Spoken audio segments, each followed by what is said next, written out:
Hi, everyone. Welcome to another episode of Humane Voices, where we are exploring the issues facing animals. Luigi and Carrie here for another episode This episode is going to be a bit different. Unfortunately, I wasn't able to interview today's guest, so I asked our ever-capable and wonderful producer, Pat, to join Carrie on the interview. Pat, Carrie, how are you doing? How did it go? It was good. Producer Pat did great. He was able to get a word in edgewise now and then with my usual loquaciousness. That's the flattering way of putting it. Ooh. I just want to make sure that this is actually Austin because, there's this small creature on your upper lip that I'm worried that we might have to launch a campaign to protect at some point. It is. Yeah. I woke up this morning and I'm like, ooh. Oh, right. You can do an evil villain twirl. I can. Possibilities are endless. Halloween is coming up, so got to try something different. We've got some costume ideas. Excellent. Yeah. Well, we're sorry you missed it, but producer Pat was a great assist in talking to Kelly O'Meara, and so we're excited to share that interview now. Absolutely. So Carrie and Pat will be talking with our special guest now about Humane Society International's South Korea dog meat campaign, which is doing amazing work right now. So please enjoy the show. And my mustache. Oh. Good morning, everybody. We have a wonderful guest today. We have Kelly O'Meara, Vice President of Companion Animals with the Humane Society International. Kelly, we're so excited to have you here today. I think that everybody in the organization, even though we're all in our little remote spaces right now, we're all incredibly excited knowing that we have new dogs in from South Korea and that are being cared for, and we've got staff up there and folks up visiting them, and they're getting the care that they need. So I was hoping that you could tell us just a little bit about the campaign that you're running over there and how it works and how it got started. Sure, yes. Well, thank you for having me. And South Korea, yes, this campaign's been going on now for about 5 years. Actually, we're going on just about 6 at this point. And South Korea is unique because we know about the dog meat. We knew about the dog meat trade throughout Asia, but we learned that South Korea is unique in that it actually raises dogs on commercial farms for the purpose of their meat. And that makes them different from other countries where there's a dog meat trade, but the dog meat trade usually consists of capturing dogs from the street. It'd be street dogs, or it'd be even stealing dogs from people's properties. So that has a whole other way of supply for the meat trade. But South Korea was one where we wanted to explore a little bit more and see, what could we possibly do with these various farms that exist. And in January 2015, we were able to shut down our first small dog meat farm in South Korea, working directly with the farmer, transitioning the farmer to a new humane livelihood. He moved into blueberry farming. And we saved the 23 dogs on that farm, brought them to the United States, and were able to rehome them. And we got huge international press from that. And it really did sort of jumpstart the campaign further for the years to follow. The subject back then in South Korea, the subject of dog meat was taboo. No one talked about it. We couldn't get local groups really to work with us. We couldn't get government to open up to us. We really had very little access to anything local and finding out more about the trade. But that first dog meat closure really sort of opened a window for us and allowed us to start sort of integrating more into South Korean, understanding South Korean perspective on the trade, and learning that there wasn't a whole lot of knowledge. People had not seen really the truth behind the trade in South Korea. And that's where we learned, could be our sort of, that's where we could focus on. And these farm closures certainly were a part of that. And so fast forward, we're at farm 17, our 17th dog meat closure. This latest one was nearly 200 dogs. 196 dogs were brought back on one cargo plane, which is not the norm for us. COVID has created a whole other set of complications. Yeah, I we were imagine. able to work around them, thankfully, and bring the dogs, close down 2 dog meat farms in 2020 as we had planned to. So now over 300 dogs have made their way to the US and Canada and UK and the Netherlands have been where we've been able to place these dogs in the past. And to date, it's been about over 2,000 dogs that we've been able to rescue from. That's amazing. That's incredible. Yeah, it's been great. But the campaign itself consists of a lot more. It's not just the farm closures. It's also the fact that public awareness is a huge factor and a huge component of our work.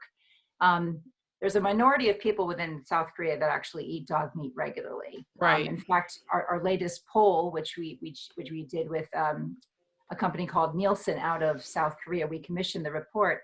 We learned that over 60% of South Koreans are now in favor of a ban on dog. Oh, that's great. Yeah. Which is, it's incredible. And over 80% are actually have nothing to do with the consumption of dog meat and don't believe in consuming dog meat. So, we do have a majority who had nothing to do with the trade, and even now a majority that are in favor of seeing the trade go away for good. So Kelly, one of the things I was curious about is like when we're talking about sort of dog meat, I think that one of the questions that folks might have is around why the focus on dog meat, given, like people all over the world eat different kinds of animals, and is there something specific about the way these animals are raised and treated that drew this focus from the Humane Society? It's, again, going back to looking at the trade as a whole, you have in the upwards of 30 million dogs a year that are slaughtered for the dog meat trade within the whole of Asia. And, to find something where we can make a mark, we learned that we could in South Korea because these farms exist, which again was unique to the country.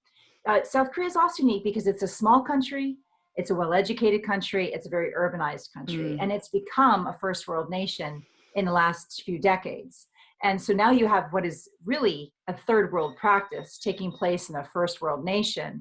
And so you have that clash happening now where you have a large portion of the population which no longer wants anything to do with eating dog because dogs are seen as companions, especially in the last couple of decades. You've had a huge pet population boom. And so you have, now you have a very large number of South Koreans that live with dogs, most especially younger generation South Koreans who've grown up with dogs. So they themselves do not in any way see dogs as something that should be for consumption. They see dogs as companions. And so that's, I think, why we were able to focus specifically on dog meat within the country, because it's very much sort of a timely subject to bring up in South Korea and focus on and really hone in on trying to see a ban to the trade. Yeah. I remember I was really struck by when we were over there. There were places when we were visiting the dog farm that we went to outside of Seoul. To get there, we had to drive by, a whole bunch of urban areas that had fancy little pet stores, where people were there and you could see people in and coming out of the pet stores with dogs with their fancy collars and, the same sort of thing that you would see just basically anywhere. And then you move a little bit past that and you would get to the farm, and it was such a contrast and such a sort of interesting tension to me. But then I started thinking, like there are all sorts of those tensions in the US and the Western world as well, like where we tend to see, like we eat farm animals and yet we have all these cute little videos and cartoons about farm animals, and the sort of, the ability to have that sort of dichotomy in the brain is sort of not unique to any one culture. Exactly. And in South Korea, the interesting thing is, and this was sort of created by the dog meat industry itself, is that there's this belief, or we're trying to dispel that as much as possible through our campaign, but there was, especially upon the beginning of our campaign, this belief that pet dogs are different from the dog meat dogs. They're almost different species. The dog meat dogs are raised solely for that purpose. They're not companion animals. They don't have the capacity to be companion animals. They're somehow not dogs. And yet the companion dogs are the purebreds, the small dogs, the dogs that they go and buy at pet stores. So we've been able, through the various farm closures we've had and the imagery we've kept going year after year of this campaign, showing the truth behind the trade, showing that every kind of dog, everything from a Chihuahua to a Saint Bernard has been found on these farms, and everything in between. And I think that comes as a shock to most South Koreans because they just didn't know. I mean, these are all behind closed doors.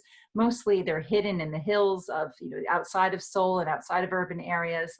So unless a group like us, and the local groups that are in South Korea working on this issue as well, go in there and show South Koreans, this is actually what exists. We felt that's our job. This is the best thing we can do, is really show them the sadness, the immense suffering, the horrible conditions these animals live in day in and day out, on elevated metal cages, exposed to all the elements. If they get injured or sick, they either die or they exist in the cage ongoing. It's, they get just enough food to get by. I mean, the trade itself is horrific, and we felt that's the best thing we can show South Koreans. Really, this is the truth behind the trade. Kelly, I have a question, kind of to play devil's advocate, but what about the farmers? What about the human element of this? Because I'm sure you get that a lot, of people asking, well, this is this a family business? Is this something that's been going on for generations? What about the human element? No, great question. And yes, we do get that. And since day one of this campaign, that's been a big focus of ours as well. Is, again, we're not coming in as an international organization, pointing the finger at anyone and saying, this is what you should be doing. From day one, we've worked alongside the farmers. We've worked with the farmers to transition them to new humane livelihoods. And it's their willingness, it's their wanting to move into this new field. They see, and each and every farmer we've worked with at all 17 farms, plus additional ones we've spoken to, all want out of the trade because they see it as a dying industry. And they've all said that. Many of them have also said that they feel shame for being in the industry, and that they, their children have shamed them and want them out of the industry. Again, because the younger generation most especially sees this as a shameful industry, one that they want no part of. And so you have a number of reasons why farmers want to transition out. The problem is they don't have that opportunity. If they've invested in this, how do they find a way to transition out of it? And so we've created that opportunity for a number of farmers.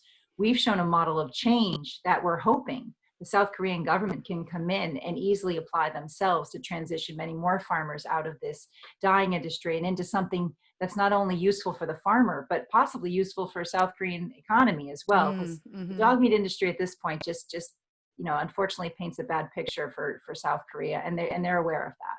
So have you actually seen the government doing that yet? I mean, is that sort of a hope for the goals in the future, or is that actually, do you see evidence that might be happening?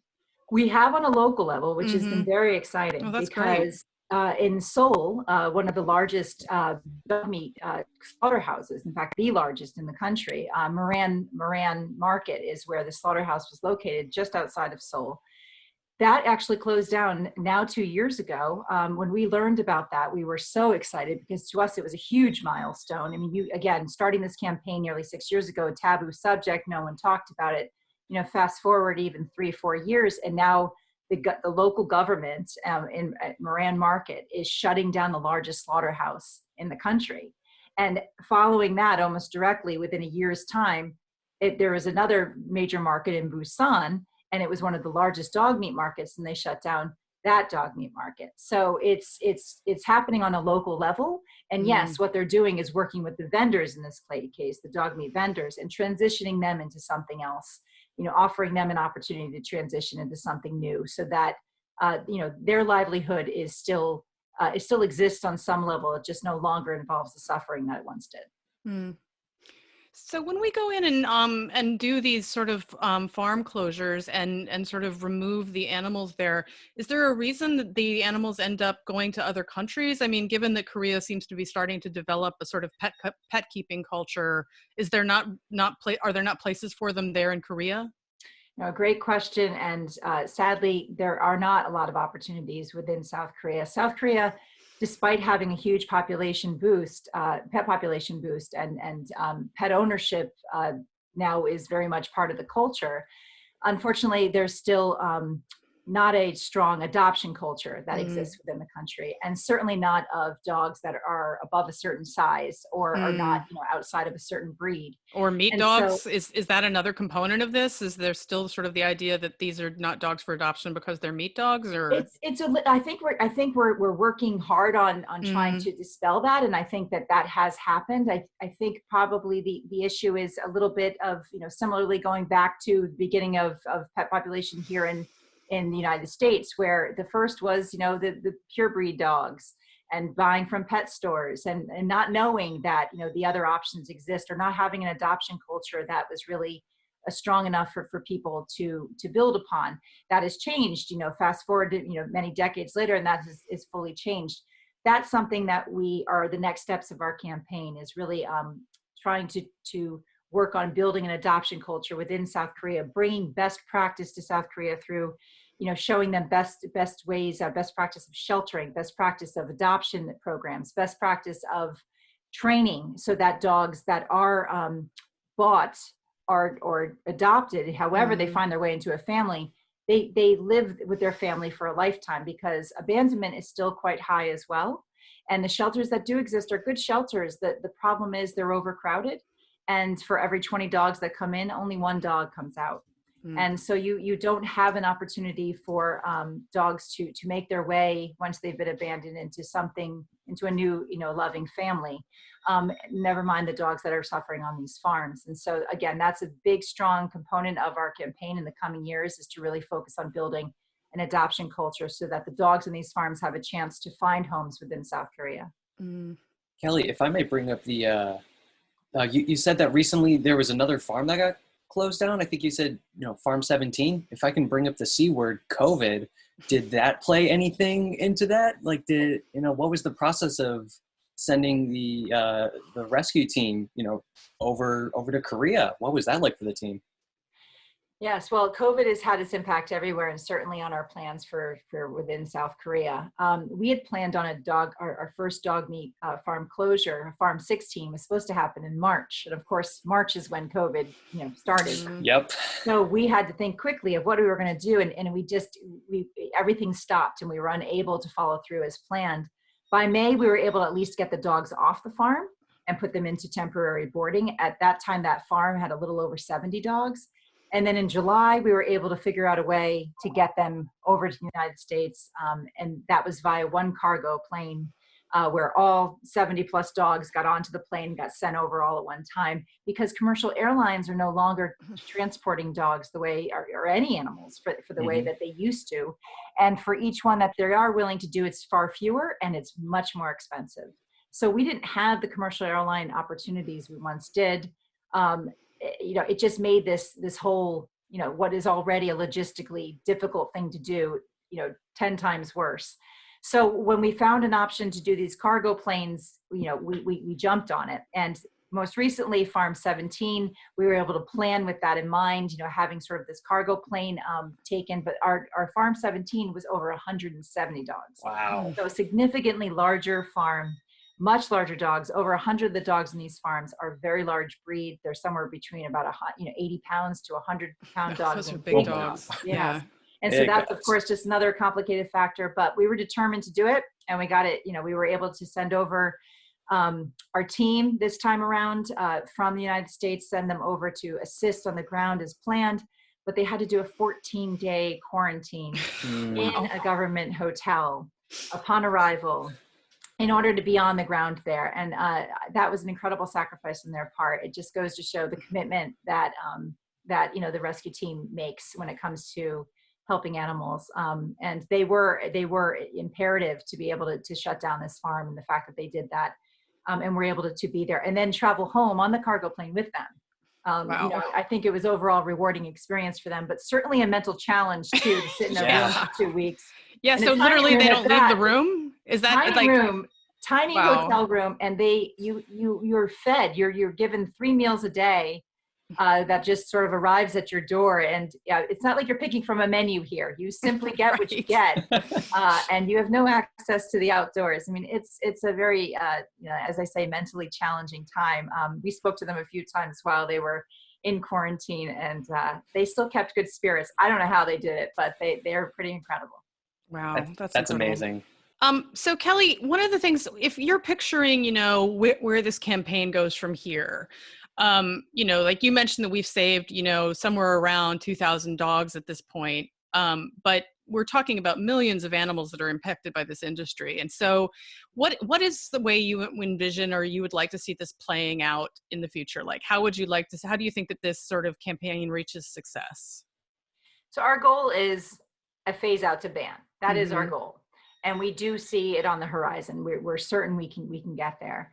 We are hiring someone currently in South Korea who will focus on legislation, focus on government affairs, and working with the assembly in South Korea to really try and push legislation as much as possible that leads to this ban.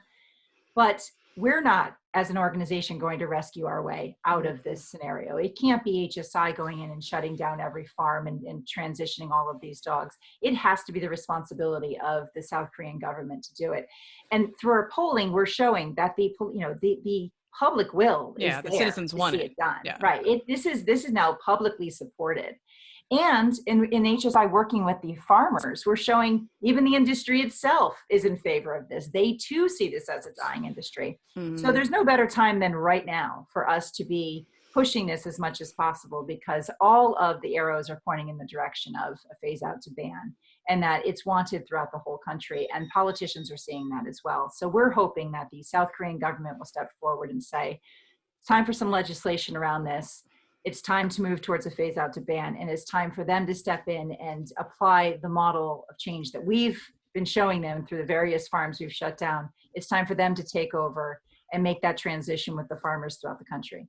So Kelly, you said that, 2,000 dogs? That is so many ambassadors for this campaign all around the world. Are there any stories in particular that's, stand out to you in terms of success, or just, great dogs you want to talk about? Yeah, well, so yes, it's been over 2,000 dogs, and as I mentioned, they're in the US, they're in Canada, the UK, and the Netherlands, and each and every one, sure, is an ambassador. As I mentioned in South Korea, that there's this sort of myth or background that they're somehow different. The dogs in these farms, as meat dogs, are different from pet dogs.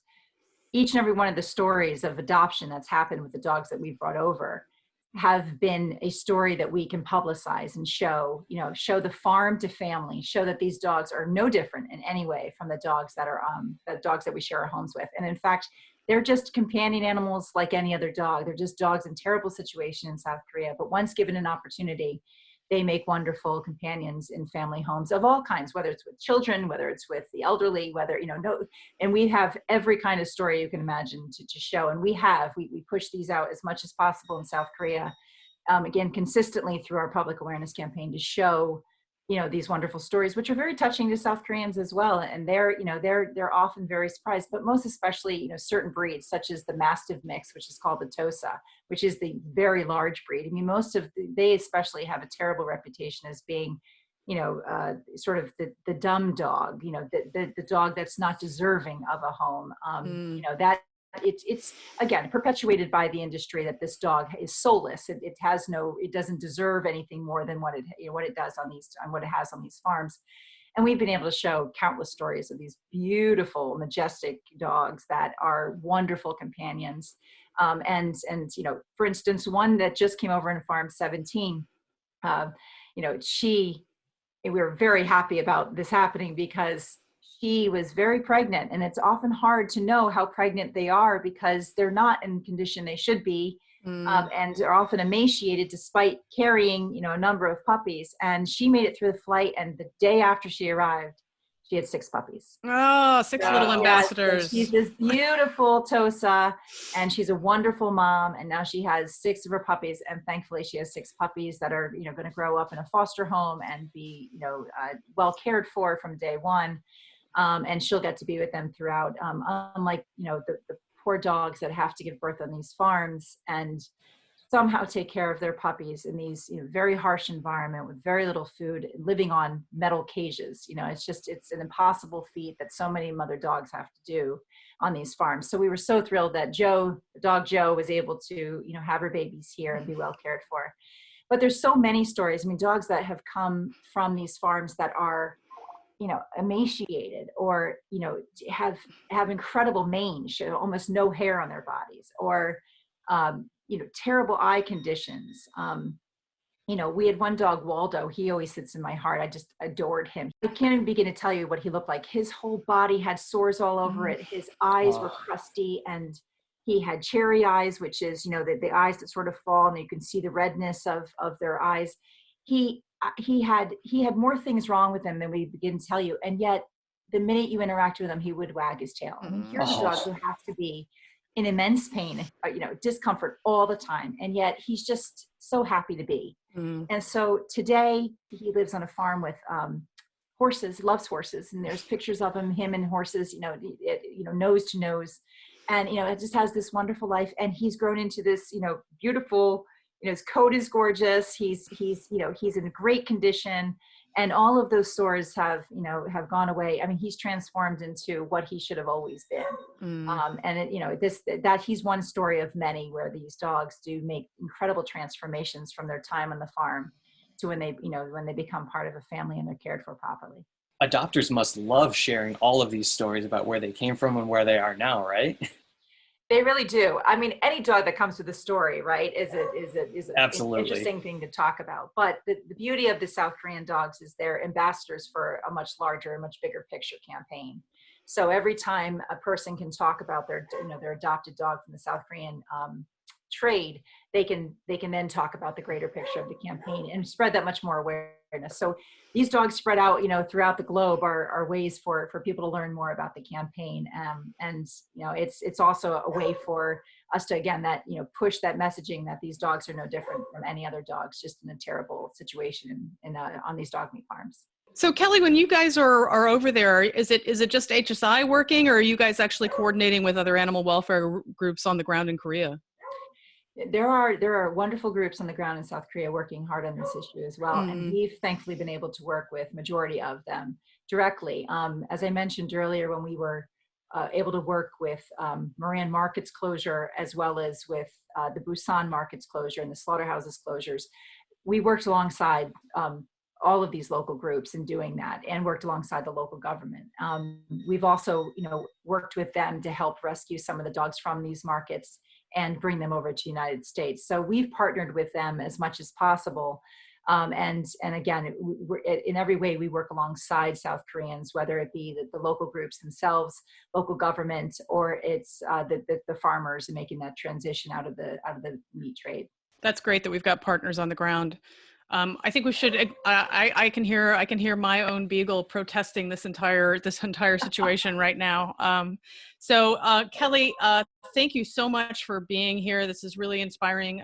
Big welcome to the dogs who have just landed, and good luck with the campaign. We're all really excited to have them here and to see what happens in the coming years. Hopefully, we can get this done. Yes, thank you. Thanks so much for having me. All right, everyone, that's all we have for today's show. If you need to find out more about the amazing work that Humane Society International is doing with our South Korean dog meat campaign, you know where to find us, humanesociety.org.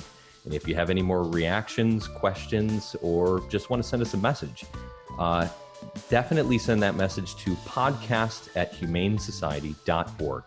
Until next time, Carrie and Austin, we will see you on Humane Voices.